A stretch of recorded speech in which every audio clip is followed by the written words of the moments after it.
25 दिसंबर 1996 Christmas की रात boulder Colorado में राम से परिवार का आलीशान घर रोशनी से जगमगा रहा था। पूरा परिवार खुशियां मना रहा था और 6 साल की जॉन बेनेट रैमसी, जो अपनी मासूमियत और ब्यूटी पेजेंट्स में अपनी चमकदार जीत के लिए जानी जाती थी, उस रात हर किसी की नजरों का केंद्र थी। लेकिन उस रात जो कुछ हुआ उसने न सिर्फ इस परिवार की दुनिया बदल दी बल्कि पूरे अमेरिका को दहला दिया। उस रात डिनर के बाद जॉन बेनेट ने अपनी माँ पैट्सी रैमसी से अचानक पूछा, मम्मी क्या क्रिसमस पर कुछ बुरा हो सकता है? पैट्सी ने उसकी बात को हंसकर टाल दिया, नहीं बेटा, क्रिसमस तो खुशियों का त्योहार है, सब कुछ अच्छा ही होगा। लेकिन जॉन बेने के चेहरे पर एक अजीब सी घबराहट थी। वो बार बार खिड़की की तरफ देख रही थी, जैसे किसी परछाई का पीछा कर रही हो। पैट्सी ने उसे थपथपाकर सुला दिया। उन्हें अंदाजा भी नहीं था कि ये उनकी बेटी के आखिरी शब्द हो सकते हैं। अगले दिन 26 दिसंबर 1996 की सुबह पैट्सी रैमसी ने जैसे ही अपने घर के सीढ़ियों के पास एक चिट्ठी देखी, उनका दिल दहल गया। चिट्ठी में लिखा था, हमने तुम्हारी बेटी को अगवा कर लिया है। अगर उसे जिंदा देखना चाहते हो तो $1,18,000 का इंतजाम करो। किसी से बात करने की कोशिश मत करना वरना बुरा होगा। लेकिन इससे पहले कि पुलिस कुछ कर पाती, जॉन बेने का शव उनके ही घर के बेसमेंट में मिला। उसे गला घोंटकर मारा गया था और सिर पर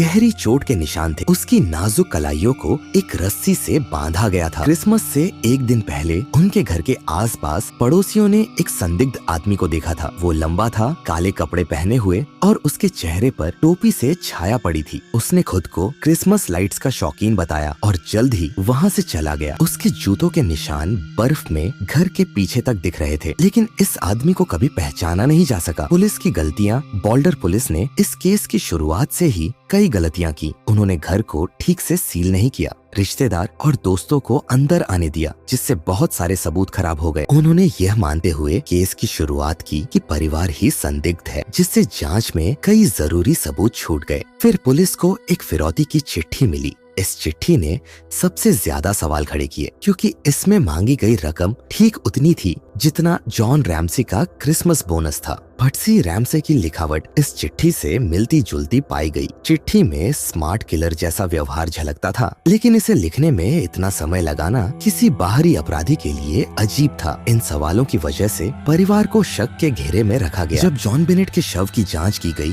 तो एक बात साफ हुई, उसके गले पर एक खास तरह की रस्सी का इस्तेमाल हुआ था। वो रस्सी उनके घर के अंदर से मिली थी। इसके अलावा उसकी ड्रेस के पास एक टूटी हुई लाल टेप का टुकड़ा मिला, लेकिन ये टेप वहाँ कैसे आया ये किसी को नहीं पता। इस केस ने पूरे देश को बांट दिया। एक, रैमसी परिवार पर शक। पुलिस और मीडिया का मानना था कि परिवार खुद इस अपराध के पीछे हो सकता है। कुछ का कहना था कि ये एक दुर्घटना थी जिसे हत्या का रूप दिया गया। दूसरों का मानना था कि कोई बाहरी व्यक्ति घर में घुसा और जॉन बेने को अगवा करने की कोशिश में मारा गया। 3, फिरौती की चिट्ठी। ये चिट्ठी अपराधी की सोच को दर्शाती है, लेकिन इसके जरिए क्या साबित करने की कोशिश हो रही थी ये आज भी एक रहस्य है। आज इस केस को लगभग 3 दशक बीत चुके हैं, लेकिन जॉन बेने की मौत का रहस्य उतना ही गहरा है। और जब इस मामले को भुला दिया गया लगता है, तब अचानक रैमसी परिवार को एक और गुमनाम चिट्ठी मिली। मैंने कहा था, बूगीमैन रात 2025 की जांच और नई उम्मीदें। सालों बाद